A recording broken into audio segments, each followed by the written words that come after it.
Welcome back to Off Air with Mike Graham. This is Talk Radio on TV, and this is episode 5. We've had a little slight sojourn away for Christmas and New Year, and I'm delighted to say that our guest, the first guest of our new year and our new decade, 2020, is in fact the ubiquitous Mr. Andre Walker. Andre, very good afternoon to you. Welcome to Off Air. Hey, look, the first most important thing is to congratulate you on the show. I've been watching it on YouTube. Yep. Absolutely fantastic. Yeah, well, we first live streamed the Independent Republican Mike Graham today. Great success. Lots of you watched it. Lots more of you will watch more of it tomorrow and the rest of this week as well. It's been a revelation to me how many people actually want to watch me as well as listen to me. It's great. Do you know what it really shows is not so much to do with Mike Graham or not so much to do with Talk Radio. It just shows how much the media have let down ordinary working class people in this country. Well, it's very true. If you were to watch the BBC, you would get the impression that people who are patriotic, who support the military and who support leaving the European Union were fringe lunatics that nobody was ever interested in. But actually we see after in all these votes and also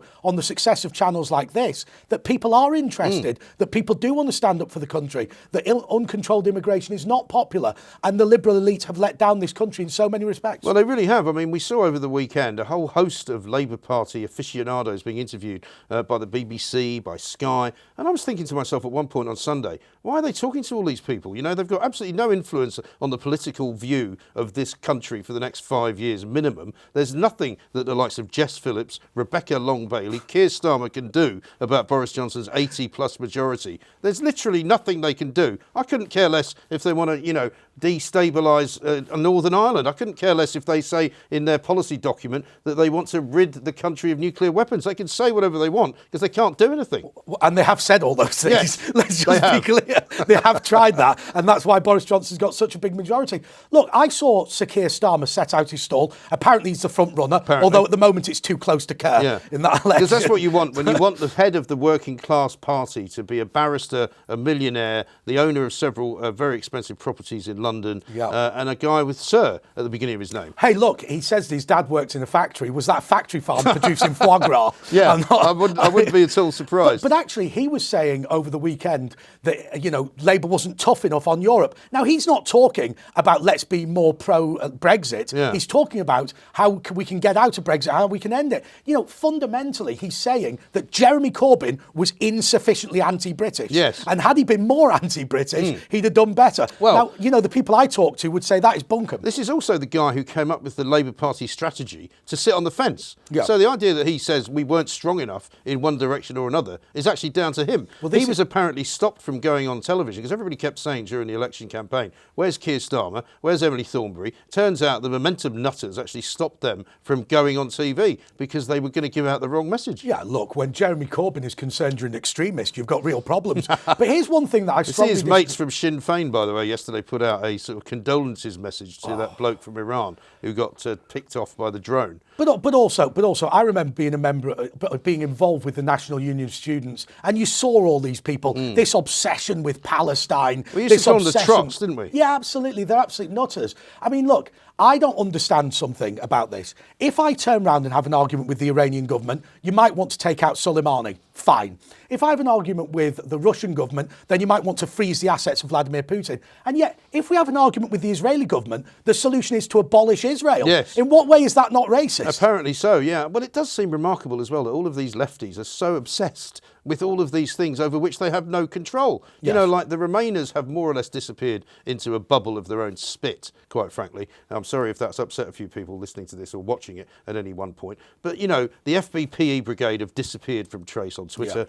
You still get the occasional... I'm currently being stalked by a few sort of lefty barristers who I'm now convinced, utterly convinced, are the craziest people in the entire world, because barristers, it seems to me, have not only convinced themselves that they're incredibly clever people, but they've completely and utterly drunk the Kool-Aid about the European Union. But what Twitter has exposed is the fundamental rip-off at the heart of this system.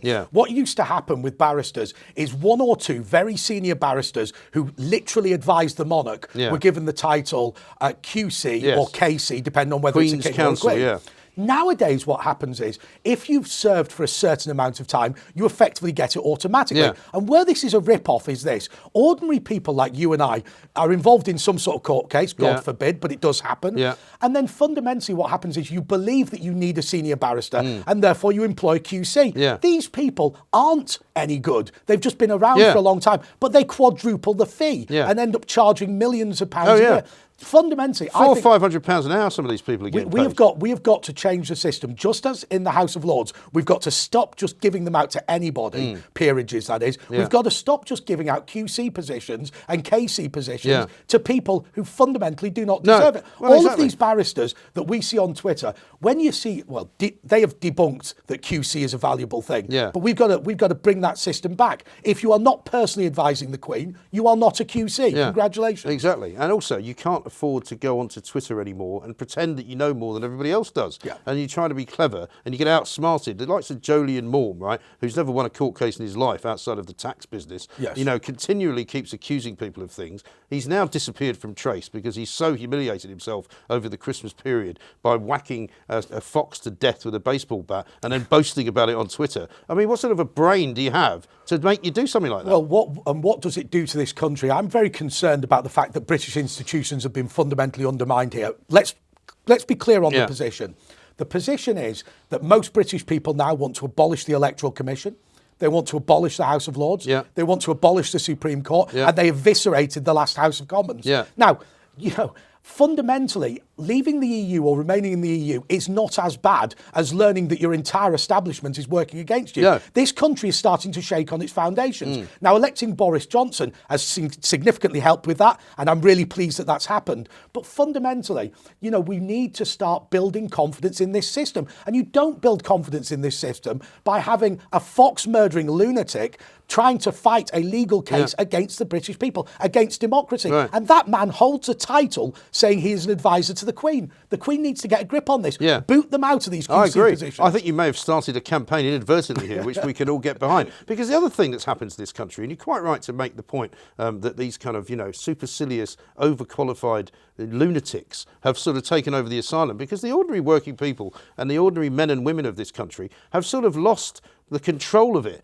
to these people who have been to Oxbridge, these people who have got, master's degrees in all sorts of ridiculous subjects that they seem to think makes them superior to everybody else. And they've sort of taken over the civil service. Yes. The days when I used to go to a grammar school are long gone. I still see people arguing about the terrible danger of starting up grammar schools, because what they do is they make it much worse for everybody. Create social mobility, and nobody wants that on the left. When I went to grammar school, and fair enough, it was in the 1970s, I went to a school just off Holland Park Avenue. It was a Catholic grammar school. It was full of working class kids, right? Yeah. I was not surrounded by toffee-nosed middle-class people who had moved into the area, which is what has seemed to have happened. So the toffee-nosed middle-class types have ruined education for everybody, certainly in London and in any other probably major city of the country, because they've moved into areas to make sure their kids go to the nice school, right? So they've been able to afford a house in that expensive part of the world. But what they're not doing is mixing with anybody who's not the same as them. We have created a technocrat revolution. Now, there's one thing, the point that you've just made is this.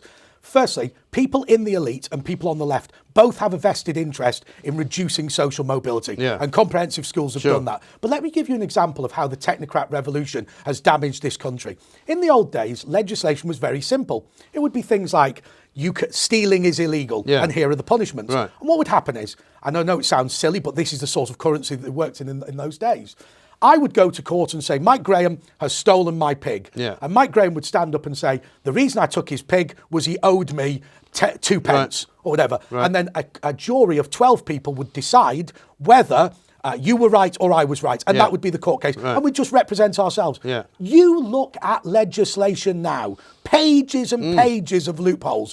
It's becoming increasingly impossible to use your right as a British person to defend yourself in court, because it's impossible. Because if you just stand up and say, I took the pig because he owed me 2 pence. Nowadays, there would be some technicality or some rule within the system that would make it impossible for you to make that case. The case would be adjourned for reports, first of all, wouldn't it, to see whether or not I was capable of telling the truth.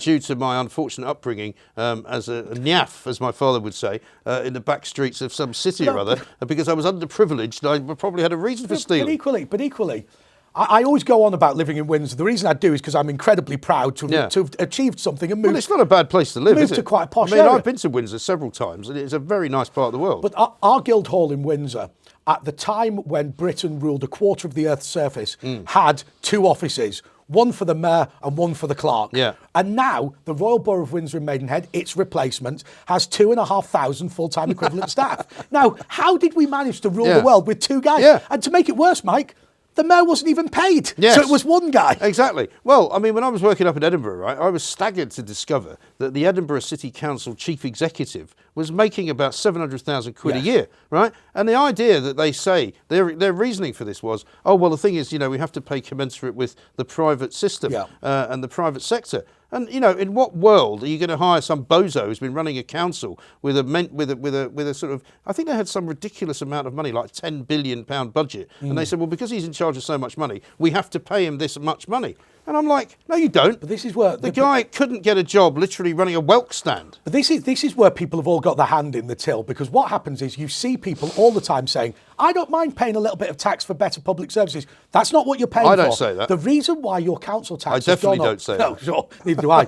But the reason why your council tax has gone up so much since 1997 is there's a hole in the pension fund. And the reason there's a hole in the pension fund is because local government officers aged 55 can retire on 2/3 of their final salary. Yeah. We had a case, by the way, in the Royal Borough of Windsor and Maidenhead, where a guy received a 10 grand pay rise the week before he left his job to retire. That means that he gets £6,666 per year for life because his final salary went up by 10 grand in the last week. That's incredible. How is that sensible? That is absolutely insensible. And I was having a row about this over the weekend, actually, because of the news that it became my way about how the NHS is now apparently providing what you might call screening for cervical cancer to trans women, i.e. women who have transitioned from being men into women who don't actually have cervixes are going to be subjected to investigation to see whether they might have cancer of the cervix that they don't have. I saw a news story, and the problem is where you upset people and where you offend people is when you start telling them that something that is obviously true is not true. Yes. Right, so I saw a newspaper article recently, and basically what it said was, it said, the first man to give birth to a child. Yes. And basically it explained that this man had been impregnated by a female sperm donor. Oh, yes. Because their partner had had the chop. Yes. Without being... Oh, sorry. No, I'm getting confused now. The partner hadn't had the chop. gotta The keep partner up was with becoming this. a man. The partner was becoming a man, so he had something akin to the Nike Air system. Right. Right, where you can pump up. Yes. Right. But, That's starting in California, all that business. but anyway, I'm looking at this, female sperm donor, man gives birth to a child. Look, I'm sorry, the reason that man has given birth to a child is because it has a uterus. Yes, right? and a womb. And that is the reason. Right, and that's the point. And we're being constantly forced. I mean, to go back to your argument about the media, you're absolutely right to say one of the reasons why we are getting more successful here at Talk Radio, both on television and on the radio, is because we're not coming out with all this nonsense. We are not trying to convince people of something that's not true. Whereas people are telling me, the BBC, they've given up. Sky, almost just as bad, right?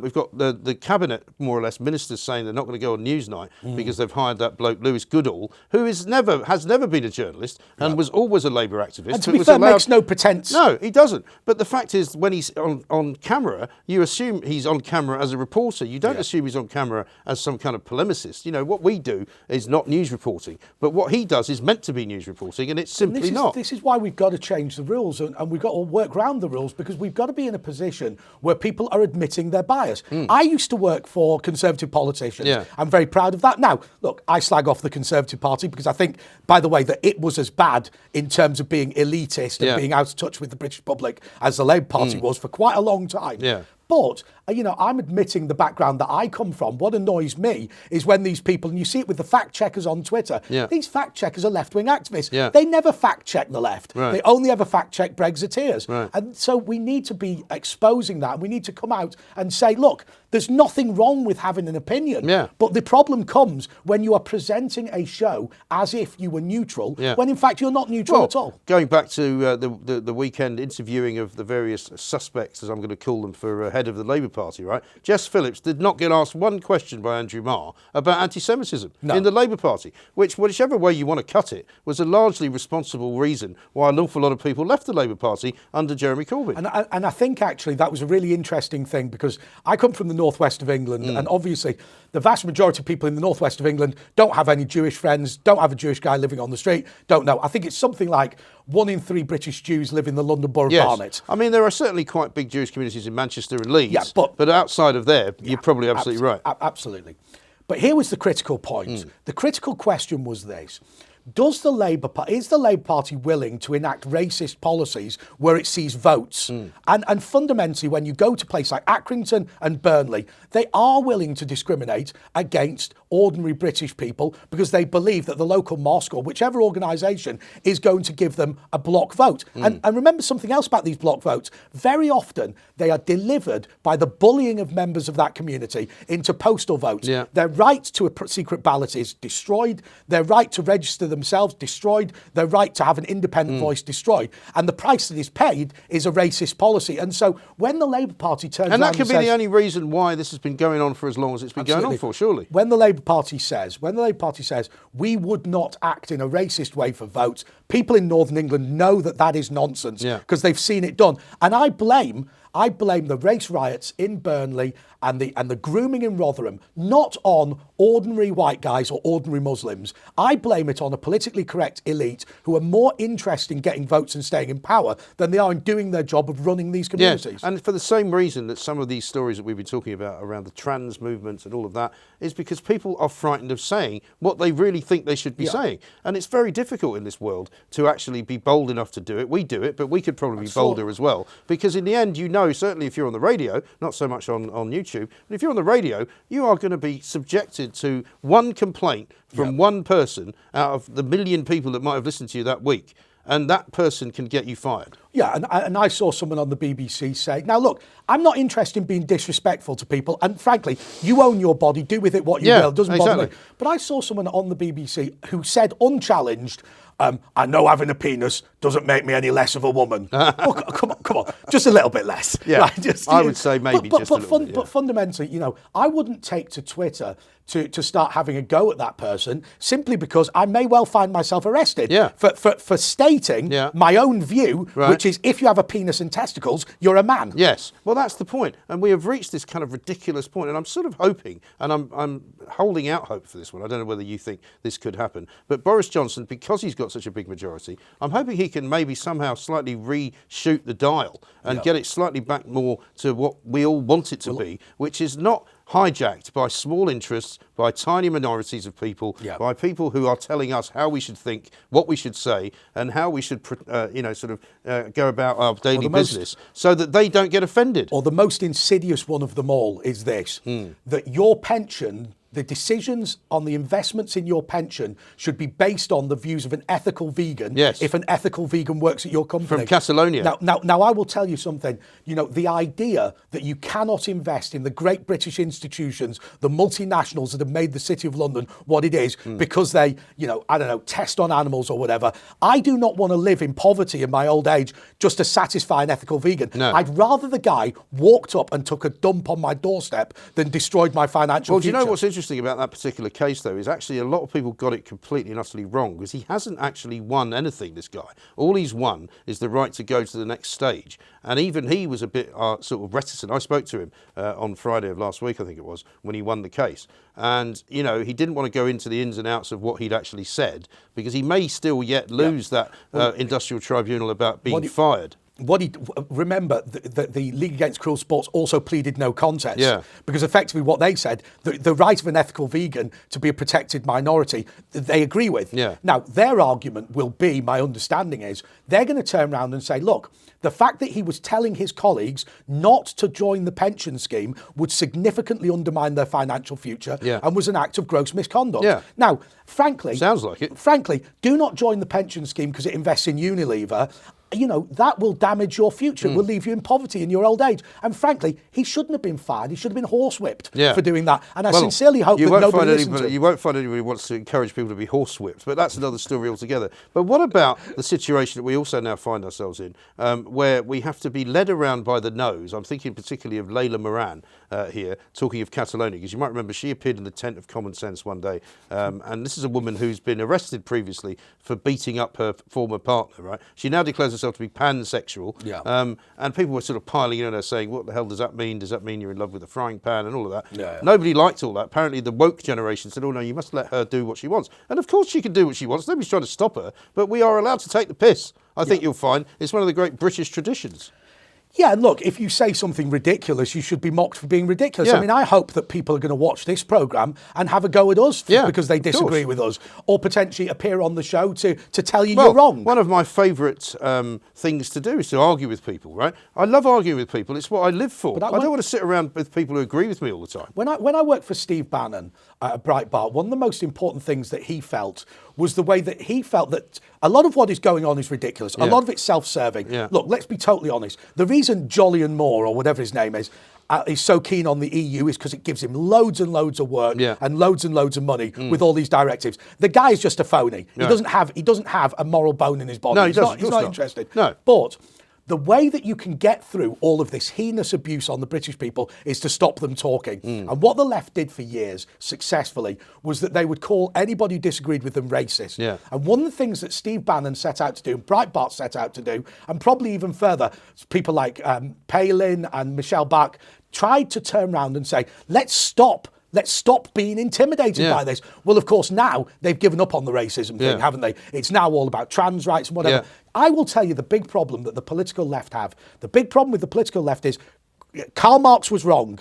The working class in Britain are not going to rise up against people who are conservative, against the Queen, against Boris Johnson. They're a total letdown to the socialist left. So now what you have to do... they're a little bit, to the socialist left's perspective, they're a little bit racist, the working class of this country. If you want to carve up this country and set people against each other, you've got to do it by identity politics. And that's what they're setting out to do. And that's exactly what we're seeing in this kind of Labour Party bun fight, where they're all trying to compete with each other, forgetting actually that they need to be elected. They've already forgotten that they need to be elected by the bulk of the populace in order to be in government. Absolutely. All they're doing is appealing to different factions inside their own party. Like Rebecca Long-Bailey saying that Donald Trump's a dangerous man. Jeremy Corbyn having a go at Donald Trump for being belligerent when he kills off one of the biggest mass murderers in the history of the world. Hey, look. The big problem with that proposition is, and I once again talk about Northern England, people didn't know who this Soleimani was. No. Most people, right? No. I mean, I hadn't heard of him, to be honest. Neither had I.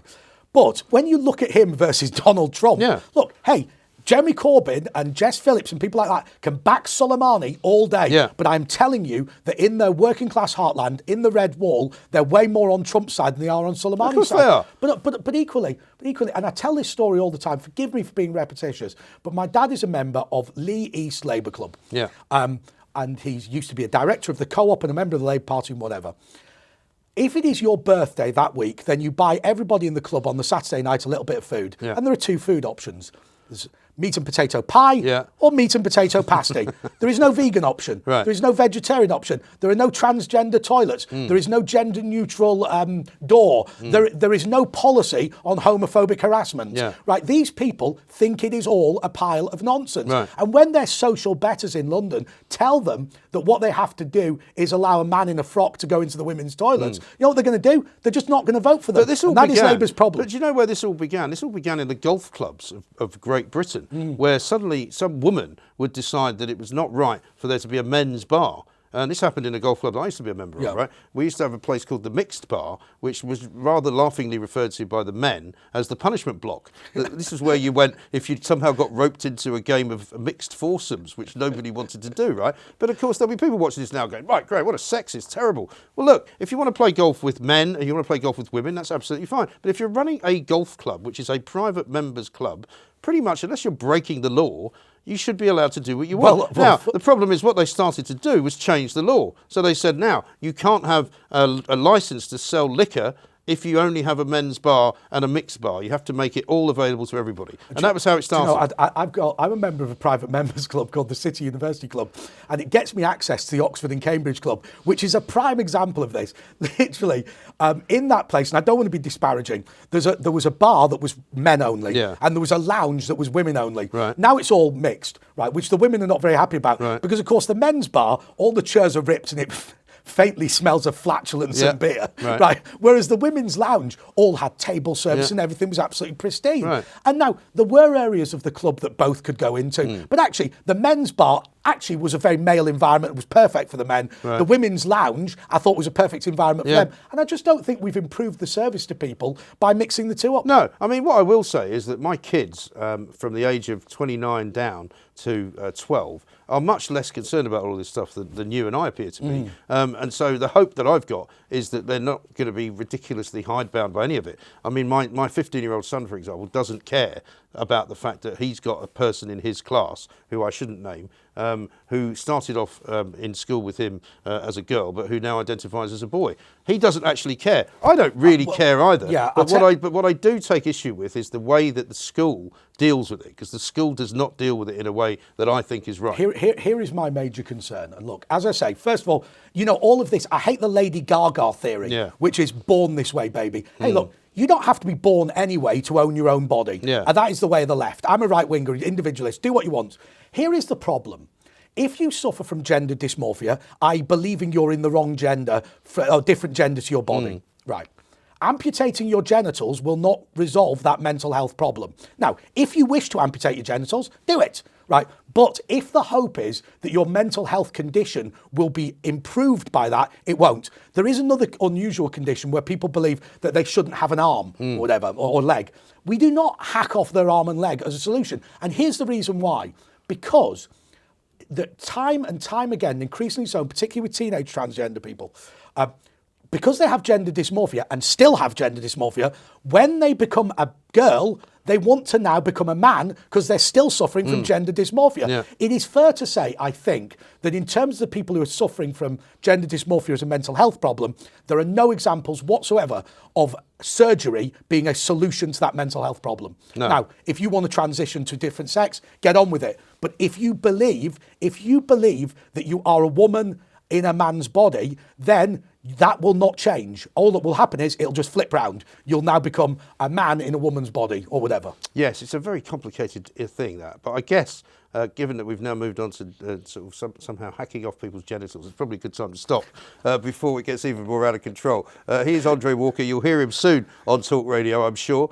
You'll hear me back again tomorrow when we've got Plank of the Week, which is a new show we're starting up. Andre's going to be on that at some point, not as a contestant, by the way, but as one of the panel. I'm up for that. Of course. We'll see you next week.